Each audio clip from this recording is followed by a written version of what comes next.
In Christmas, on Christmas, at Christmas, ഇതിലേതാണ് ശരി? പലർക്കും ഉള്ളൊരു കൺഫ്യൂഷനാണ്. അപ്പോൾ ബേസിക്കലി നമ്മൾ ഈ ഓൺ യൂസ് ചെയ്തിട്ട് on Christmas capital C use ചെയ്യാം.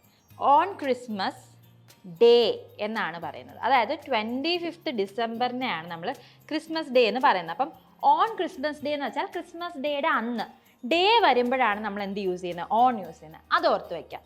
ഉദാഹരണത്തിന് he will reach on Christmas day എന്നാവും. On Christmas day. ഓക്കെ. അതേപോലെ ഇൻ ക്രിസ്മസ് എന്ന് നമ്മൾ പൊതുവെ യൂസ് ചെയ്യാറില്ല. അറ്റ് ക്രിസ്മസ് എന്ന് പറഞ്ഞാൽ ക്രിസ്മസിൻ്റെ ആ ഒരു സമയത്ത്, അതായത് ഇപ്പോൾ ക്രിസ്മസിൻ്റെ ഒരു ടൈം ആണല്ലോ, ക്രിസ്മസ് സീസൺ ആണല്ലോ, ആ ക്രിസ്മസിൻ്റെ ടൈം എന്ന് പറയാനായിട്ട് നമ്മൾ അറ്റ് ക്രിസ്മസ് എന്ന് യൂസ് ചെയ്യുന്നത്. For example, he will go home at Christmas.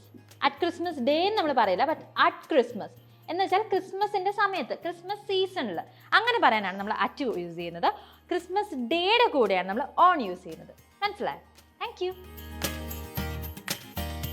English Mithra. Stop worrying, start learning.